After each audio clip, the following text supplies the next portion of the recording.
바울은 2차 전도 여행 중에 1년 6개월을 고린도에 머물면서 복음을 전했고, 그 복음을 믿는 믿음의 사람들이 모여서 고린도 교회가 세워졌습니다.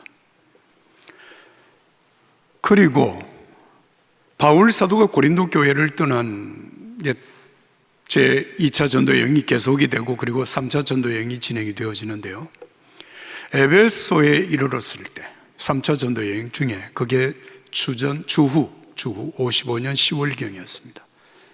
에베소 교회에 대한 좀 마음 아픈 소식들이 전해져 왔습니다.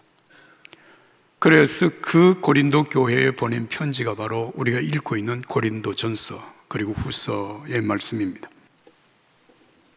여러분, 바울 사도는 이 고린도 교회에 대하여서 분노하거나 한심하다고 탄식하지 않습니다.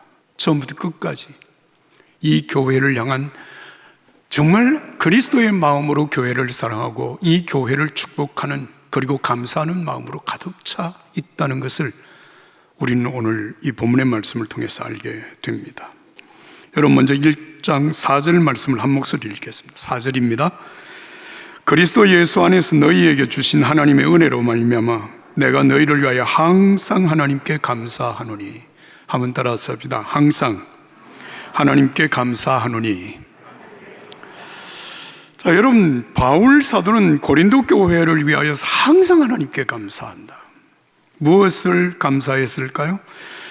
이 고린도 교회에 베푸신 하나님의 은혜로 말미암아서 항상 하나님께 감사했다고 표현합니다. 고린도 교회에 주신 하나님의 은혜가 무엇이었을까요? 이미 지난 주일날 우리가 1절부터 3절 말씀을 통해서 본 내용 중에서 세 가지 중요한 하나님의 은혜를 생각하게 됩니다. 첫 번째는 고린도 교회는 하나님의 뜻을 따라 부르심을 받은 성도들로 인하여 세워진 교회라는 것입니다. 모든 교회는 그렇게 해서 세워지는 것입니다. 두 번째, 고린도 교회는 예수 그리스도 안에서 거룩하여진 공동체라고 하는 사실을 하나님께 감사합니다. 여기 거룩함이라고 하는 말은 하나님을 위하여서 또 하나님에 의하여서 구별되어졌다고 하는 그런 의미입니다. 여러분, 이 고린도 교회가 거룩하게 되어진 것은 예수 그리스도를 믿음으로 구원받은 하나님의 성도들이 다 죄를 청산하고 다시는 죄를 짓지 않고 깨끗하고 정결하게 살아서 그들의 그 정결한 삶을 통해서 교회가 거룩해졌느냐? 여러분, 그렇지는 않습니다. 구원을 받았어도 여전히 연약하고 부족하고 허물이 많은 인간의 속성을 버릴 수 없는 인간, 그 인간들을 통해, 그 사람들을 통하여서 여러분, 교회가 거룩하다 그렇게 말할 수는 없는 거예요.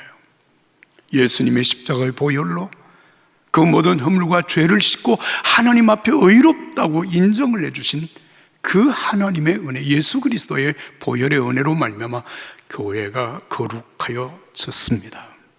그로 인하여서 감사하는 것입니다. 세 번째, 고린도 교회는 우리 주 예수 그리스도의 이름을 부르는 성도들의 공동체라고 그렇게 말을 했습니다. 여러분, 지난 주일날 우리가 이미 이 말씀을 보았습니다마는 주 예수 그리스도를 주님이라고 고백하는 Lord, Jesus is Lord, 주인님이십니다.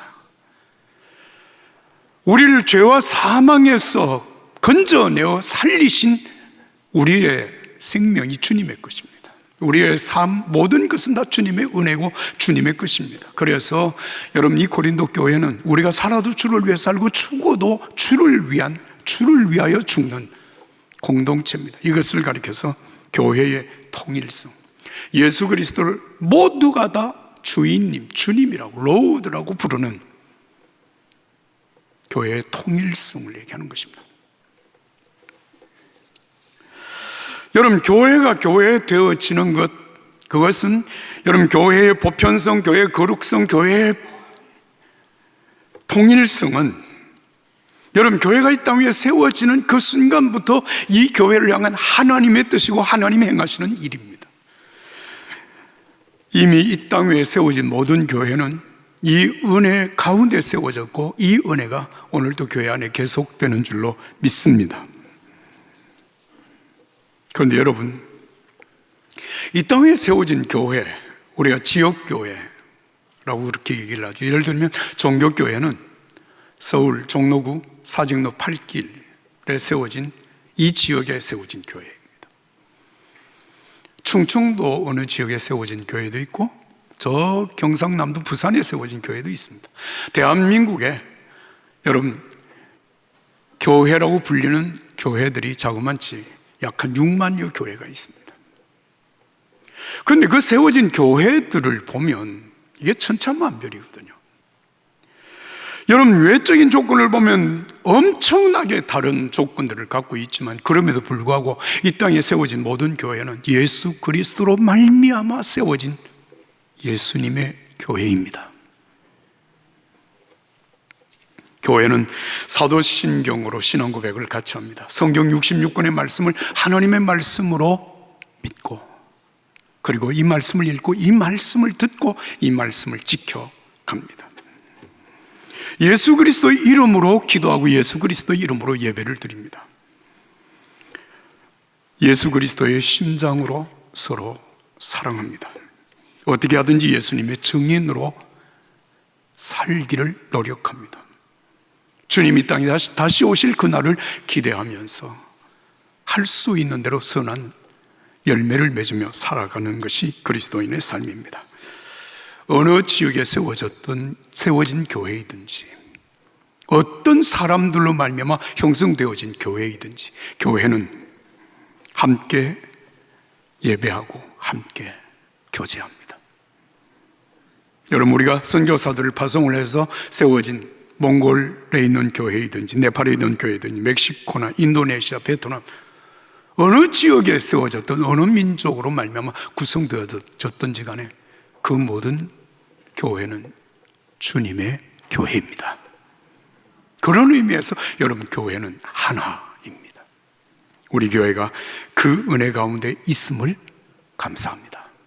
사도 바울은 고린도 교회를 생각하면서 하나님이 베푸신 은혜로 인하여서 항상 하나님께 감사, 이 감사가 오늘 우리 교회에 함께 섬기는 저와 여러분들 속에 충만하게 되기를 예수님 이름으로 축복합니다. 이어지는 말씀을 읽겠습니다. 오늘 본문 5절, 6절, 7절 다 같이 읽겠습니다. 5절, 6절, 7절입니다. 이는 너희가 그 안에서 모든 일 곧 모든 은변과 모든 지식의 풍족함으로 그리스도의 증거가 너희 중에 견고하게 되어 너희가 모든 은사에 부족함이 없이 우리 주 예수 그리스도의 나타나심을 기다림이라. 할렐루야. 9절의 말씀입니다. 너희를 불러 그의 아들 예수 그리스도 우리 주와 더불어 교제하게 하시는 하나님은 미쁘시도다. 자, 여러분 4절 말씀에서는 교회가 지금까지 받은 은혜로 인하여서 하나님 앞에 감사합니다 그렇게 말을 했다면 여러분 5절, 6절, 7절, 9절까지의 말씀은 지금도 우리들에게 공급하고 있는 하나님의 은혜로 말미암아 감사하고 있습니다. 여러분 지금까지 받은 은혜도 참 풍족하고 귀하지만 여러분 우리가 교회로서 또 하나님의 성도로서 이 땅에 믿음을 지키며 살아가기 위하여서는 매일매일 우리들에게 공급되어지는 하나님의 은혜가 있어야 가능한 것입니다. 여러분 아무리 깨끗한 물도 오랫동안 저장해 두면 고인 물이 섞습니다. 그래서 생수가 어느 순간이 되면 여러분 독극물이 될 수도 있습니다. 건강한 믿음의 사람들이 날마다 맑은 샘에서 공급하시는 새로운 주님의 은혜로 여러분 새 힘을 얻고 믿음으로 살아가는 것입니다. 예수님께서는 날마다 새벽 오히려 미명에 한적한 곳에 나가서 기도하심으로 하루의 삶을 시작하셨습니다. 그러면서 예수님께서 우리들에게 여러분 기도하라고 가르쳐 주신 말씀이 주기도문이죠. 여러분 주기도문 기도를 잘 보시면 이 기도가 언제 시작이 되어져야 되는지를 알게 됩니다. 한번 따라서 하겠습니다. 오늘날 우리에게 일용할 양식을 주시옵고. 자, 여러분 오늘 우리에게 일용할 양식을 주시옵고 오늘 하루를 살아가는데 필요한 양식을 달라고 기도하는 그 기도를 하라고 주님이 말씀하셨다면 이 기도해야 될 시간이 언제일까요? 저녁일까요? 낮일까요? 새벽입니다. 하루를 시작하는 그 첫 시간에 오늘 필요한 일용할 양식을 하나님께 기도하라, 구하라고 말씀을 하셨습니다. 그렇습니다. 정말 날마다 우리들에게 공급하시는 신선한 그날의 은혜를 우리가 공급받아서 매일매일 주님과 함께 동행하는 믿음의 삶을 사는 것은 너무나도 중요하고 또 마땅한 일입니다. 오늘 본문 9절의 말씀은 이 신선한 은혜가 우리들에게 어떻게 공급되어지는가를 말씀하시죠. 여러분 9절 말씀 보십니다. 다 같이 읽겠습니다. 너희를 불러 그의 아들 예수 그리스도 우리 주와 더불어 교제하게 하시는 하나님은 미쁘시도다. 주님과 더불어 뭘 하게 하십니까? 교제하게 하십니다. 주님과의 교제를 통하여서 우리들에게 주님은 날마다 신선한 은혜를 공급하신다, 그런 말입니다. 주님은 날마다 우리와 교제하시기를 원하십니다. 우리가 즐겨 부르는 찬송 중에 430장 여러분 아시죠? 주와 같이 길 가는 것 즐거운이라닌가. 우리 주님 걸어가신 발자취를 밟겠네. 다 같이 한 걸음 한 걸음 주 예수와 함께 날마다 날마다 우리 걸어가리. 할렐루야. 이 찬송은 창세기 5장 24절에 에녹의 삶을 근거해서 지은 찬송입니다. 에녹이 하나님과 동행하더니 하나님이 그를 데려가심으로 세상에 있지 아니하였더라. 옛날 선지 에녹같이 우리들도 천국에 들려 올라갈 때까지 주와 같이 걷겠네. 아멘. 참 귀한 찬송입니다. 하나님은 오늘 또 저와 여러분들을 교제하시기를 기뻐하십니다. 그 교제를 통해서 우리들에게 날마다 필요한 신선한 은혜를 공급하시는, 일용할 양식을 공급하시는 것처럼 은혜를 공급하십니다. 어제의 은혜로 주님은 살기를 원하지 않으십니다. 오늘의 은혜. 여러분, 오늘 이 성경 말씀에 말씀하고 있는 이는 너희가 그 안에서 모든 일 곧 모든 언변과 모든 지식의 풍족함으로, 여기에서 모든 언변과 모든 지식은 하나님의 은사를 얘기합니다. 여러분, 성령의 은사를 보시면 방언의 은사, 연의 지식의 은사, 지혜의 은사, 통역의 은사, 이 모든 것들이 전부 여러분 모든 말과 관계되는 것이고요, 하나님께서 그 말씀을 깨닫는 지혜, 지식의 은사를 우리에게 주셨다는 것입니다. 그게 풍성함으로, 풍족함으로, 그리고 모든 은사의 부족함이 없이 우리 주 예수 그리스도의 나타나심을 기다림이라고 말씀을 했습니다. 이 은혜가 오늘 저와 여러분들의 심령 속에 충만하게 되기를 예수님의 이름으로 축복합니다. 지난 주간에 교회 이중호 권사님이 주님의 부르심을 받으셨어요. 그 장례가 진행이 되었습니다. 그런데 권사님 병원에 입원을 하셔서 한 달 남짓 계시다가 주님의 부르심을 받으셨는데, 권사님 병원에 입원하시기 전 매주 토요일이 되면 권사님은 교회에 오셨어요. 매주 토요일 날 교회에 오시는데 제가 하루는 권사님에게 물었습니다. 권사님, 내일이 주일인데 오늘 교회에 무슨 일이 특별히 있으십니까? 이렇게 물었어요. 그랬더니 권사님이 하시는 말씀이, 아니요, 주보를 가지러 왔어요. 내일 주일 주보를 가지러 오셨대요. 주보 내일 오시면 받지 않으십니까? 그랬더니 하시는 말씀이, 주보에 목사님 내일 주일 설교 요약한 설교가 거기에 있지 않습니까? 제가 주보를 미리 가지고 가서 목사님의 설교 요약문을 제가 손글씨로 다 필사를 합니다. 목사님의 설교 요약을 필사를 하고 나면 목사님이 내일 무슨 말씀을 하실 것인가라고 하는 사실을 알게 되고, 그렇게 필사를 하고 주일날 와서 목사님 말씀을 들으면 그 말씀이 더 잘 이해가 되고 더 큰 은혜가 됩니다. 그래서 제가 토요일날 오후가 되면 꼭 예배당에 들립니다. 사랑하는 여러분, 권사님 그렇게 믿음을 준비하셔서 주님의 부르심을 받으신 거예요. 이 은혜가 오늘 우리 모두에게 충만하게 되기를 예수님 이름으로 축복합니다. 여러분, 끝으로 우리가 읽어야 될 말씀 8절입니다. 여러분, 8절 말씀을 다 같이 읽겠습니다. 주께서 너희를 우리 주 예수 그리스도의 날에 책망할 것이 없는 자로 끝까지 견고하게 하시리라. 할렐루야. 여러분, 우리 신앙의 궁극적인 목적지가 있잖아요. 어디입니까? 예수님 앞에 서는 날입니다.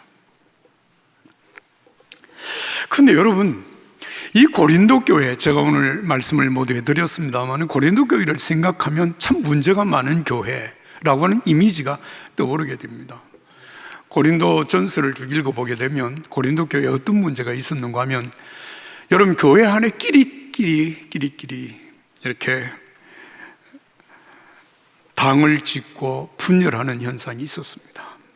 교회 안에 여러분 성적인 문란한 그런 현상들도 나타나서 사람들이 참 마음이 편치 않았습니다. 뿐만 아니라 이혼과 독신으로 지내는 것이 어느 것이 더 옳은가, 이 문제 때문에도 심각하게 논란이 있었습니다. 우상에게 바쳐진 재물을 먹어야 되냐, 먹으면 안 되느냐라고 하는 이 문제를 가지고도 논란을 벌였고, 그들이 은사를 많이 받았지만 그 은사 때문에 여러분 교회가 예배 중에 혼란을 야기하게 됐습니다. 죽은 자의 부활, 정말 부활이 있는가라고 하는 문제 때문에 교회가 다투기도 했습니다.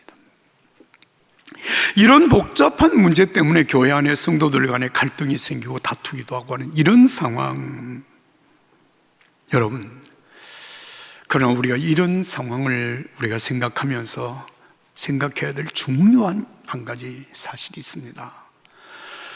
이런 문제들은 고린도 교회의 성도들이 구원받고 은혜받고 믿음 생활을 하다가 그 안에서 스스로 만들어낸 문제들은 아니었다는 것입니다. 이미 고린도 사회에는 많은 문제들이 팽배해져 있었습니다. 항구 도시에다가 상업 도시에 돈은 많았습니다. 그러나 그 돈이 많은 것으로 인하여서 생겨지는 문제들 가운데 성적으로 몹시 문란했고 우상 숭배가 편만해져 있었습니다. 이런 사회 속에 물들어 살던 사람들이 예수님의 복음을 듣고 주님 앞에 나와서 교회를 형성한 성도의 공동체가 되었지만, 여러분, 구습을 쫓는 옛 습관을 채 청산하지 못한 상황 속에서 이 고린도 사회에서 일어나고 있는 이런 문제들이 성도들 속에서 일어나고 있었다고 하는 사실이죠. 이런 사실을 깨달은 사도 바울께서는 정말 고린도 교회 안에 이 성도들의 문제가 해결이 되어진다면 여러분 고린도 사회 속에 들어가서 세상을 변화시킬 수 있는 핵이 되겠다고 생각하신 것입니다. 그래서 고린도전서가 기록되고 이 고린도전서의 말씀이 고린도 교회를 새롭게 만들어가는 것입니다. 여러분, 금년도 우리 교회 표를 한번 같이 읽어보실까요? 다 같이 표를 읽습니다. 시작. 오라, 우리가 세상을 변화시키자. 여러분, 세상을 변화시키기 위하여서 우리가 어떻게 하면 될까요? 슬로건을 내걸고 시위를 하고 사람들에게 그렇게 살면 안 된다고 강요를 하고 그러면 세상이 변화될까요? 아닙니다. 정말 예수 그리스도를 구주로 영접한 믿음의 사람들인 저와 여러분들의 심령 속에 성령이 충만하고 하나님의 말씀이 살아 역사하고 주님이 은혜를 베푸실 때 내 자신이 하나님의 사람으로 온전히 세워지면 여러분, 변화받은 나 자신으로 말미암아서 내가 있는 우리 가정의 변화가 일어납니다. 내가 일하는 그 일터에 작은 변화이겠지만 그 변화의 역사들이 일어납니다. 바로 그 믿음의 사람들로 말미암아 여러분, 우리가 살고 있는 세상에 아주 작은 것이지만 변화의 역사가 일어나게 되는 것입니다. 예수님께서는 이 변화를 마태복음 13장 33절에 이렇게 말씀을 하셨습니다. 천국은 마치 여자가 가루 서말 속에 갖다 넣어 전부를 부풀게 한 누룩과 같다. 여러분, 가루 서말을 반죽을 해서 그 반죽을 할 때 거기에 누룩 한 줌을 넣으면 그 가루 서말 반죽한 것이 다 발효가 되어서 부풀어 오릅니다. 누룩은 아주 작은 것이지만 가루 서말 전체를 발효시킨다는 거예요. 그렇습니다. 오늘 변화받은 예수의 사람, 성도 나 한 사람으로 말미암아 하나님께서 이러한 변화를 일으켜 주실 줄로 믿습니다. 사랑하는 여러분, 교회가 문제가 많을 수 있습니다. 그러나 교회가 문제가 많다고 하는 것 때문에 여러분들 신앙적으로 위축되거나 자책하지 마십시오. 그렇다고 해서 교회가 문제가 당연히 있는 것이다, 그렇게 합리화시키지도 마십시오. 중요한 것은 우리가 믿는 하나님, 살아계신 하나님, 나를 구원하신 예수 그리스도, 나를 위하여서 십자가의 생명을 내어주신 예수님의 그 십자가의 은혜와 사랑, 세상 끝날까지 우리와 함께 하셔서 하나님의 자녀로 살도록 이끄시는 성령의 역사, 여러분, 이 은혜로 말미암아 저와 여러분들이 하나님 앞에 온전히 변화되어지는 삶으로 살아갈 수 있는 줄로 믿습니다. 우리의 의지로만 아닙니다. 주님의 은혜로입니다. 성령의 역사하심으로 됩니다. 예수 그리스도로 말미암아 되는 것입니다. 하나님의 은혜입니다. 우리는 이 믿음으로 주님의 오실 날을 기다리며 소망 중에 살아가는 것입니다. 8절의 말씀을 다시 읽습니다. 주께서 너희를 우리 주 예수 그리스도의 날에 책망할 것이 없는 자로 끝까지 견고하게 하시리라. 여러분, 주님 앞에 서는 그날까지, 주님이 오시는 그 순간까지 따라서 합시다. 책망할 것이 없는 자로 끝까지 견고하게 세우신다는 거예요. 이게 하나님의 은혜예요. 여러분, 때로는 내 자신을 바라보면 참 하나님 앞에 죄송스럽고 내가 이렇게밖에 살지 못하는가, 그런 탄식이 나올 수도 있습니다. 그러나 주님께서 오늘 여기 있는 말씀 그대로 주님 오시는 그날에 책망할 것 없는 자로 끝까지 견고하게 하시리라.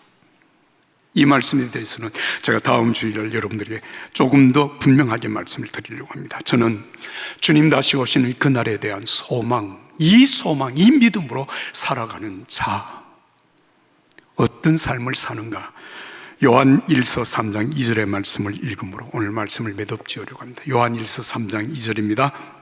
사랑하는 여러분, 우리는 분명히 하나님의 자녀입니다. 우리의 끝이 어떻게 될는지는 모르지만 그리스도께서 나타나실 때 그분을 뵐 것이며 그분을 뵐 때 우리도 그분과 같이 되리라는 것을 믿습니다. 재림하시는 주님의 모습으로 우리가 변화된다고 하는 사실을 믿습니다. 그분의 오심을 손꼽아 기다리는 우리는 순결하게 빛나는 예수님의 삶을 모범으로 삼아 우리의 삶을 준비합니다. 예수님을 바라봅니다. 기도합니다. 예배합니다. 날마다 주님의 말씀을 읽고 묵상하고 이 말씀을 지키며 살아갑니다. 하나님의 은혜가 오늘 저와 여러분들에게 함께 하기를 예수님 이름으로 축복합니다. 축복합니다.